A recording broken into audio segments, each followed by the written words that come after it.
There's a loud kind of entertainment in the world, the kind that begs for attention.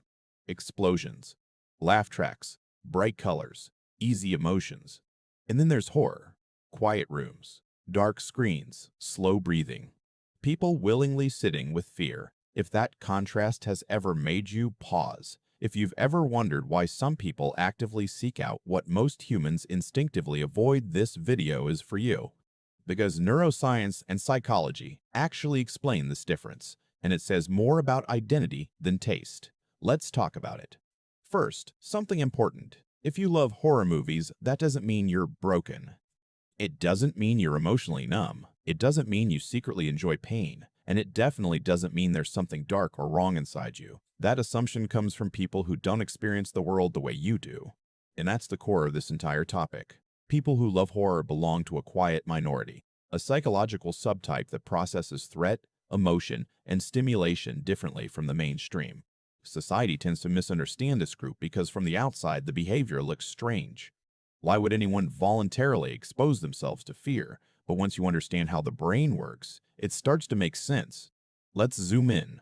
When most people encounter something frightening, their nervous system goes into protection mode.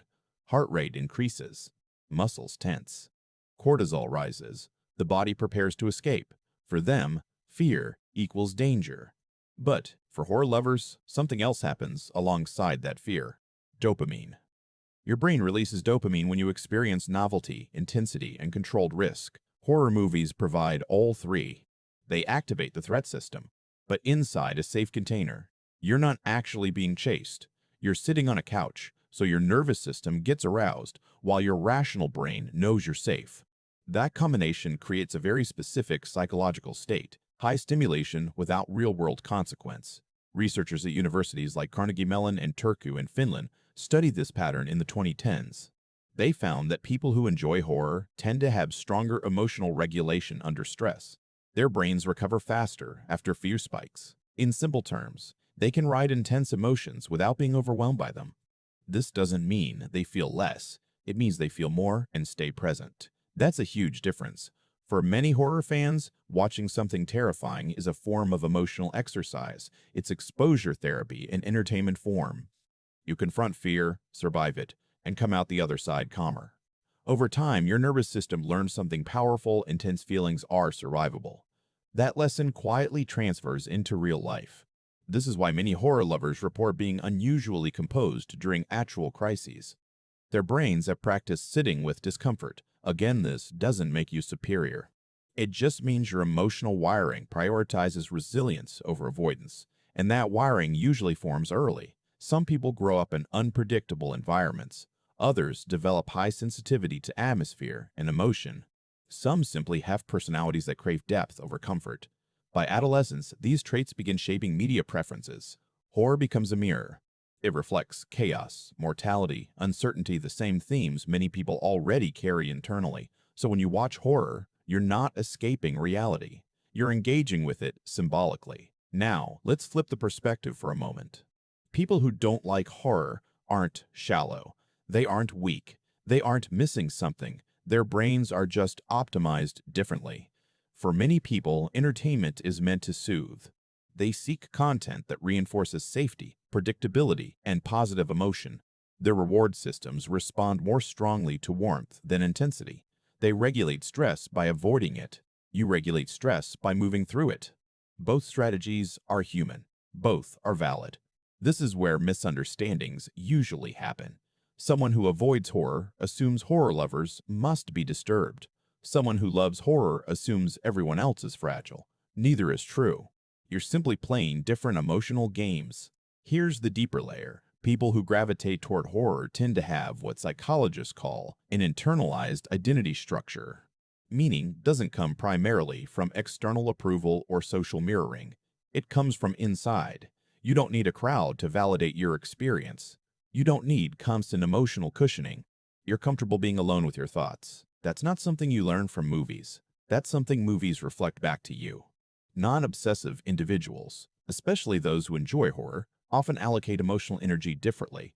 They're less reactive to surface-level stimulation and more engaged with underlying meaning. They're curious about shadow, complexity, and contradiction. Not because they're dark, Because they're honest. They don't need life to be filtered into palatable narratives. They can tolerate ambiguity. That's rare. And again, this isn't about being better. It's about being internally anchored. Now, let's talk about backstory. Some horror lovers grew up around instability. Some discovered horror during lonely periods. Some were just naturally drawn to intense storytelling. Some had parents who didn't censor emotional material. Some simply enjoy the craft cinematography, sound design, psychological tension. There's no single origin story. Your relationship with horror might come from personality, upbringing, curiosity, or coincidence. All of it is valid. You don't need a dramatic explanation. Preference doesn't require trauma, and disinterest doesn't require drama. And disinterest doesn't require deficiency. Different nervous systems, different paths. Here's where meaning comes in. Most people extract meaning through spectator-based engagement. They watch life unfold through familiar emotional frames. Romance, comedy, victory arcs, clear heroes. Horror lovers tend to prefer direct engagement meaning. They don't want comfort first. They want truth first. They're drawn to stories that explore fear, mortality, isolation, and survival. Not because they enjoy suffering, but because these themes feel real. Horror doesn't pretend everything will be okay. It asks what happens when it isn't. That resonates with people who already understand that life doesn't come with guarantees. So, horror becomes a philosophical space, a place to confront existential questions in symbolic form. What does it mean to survive?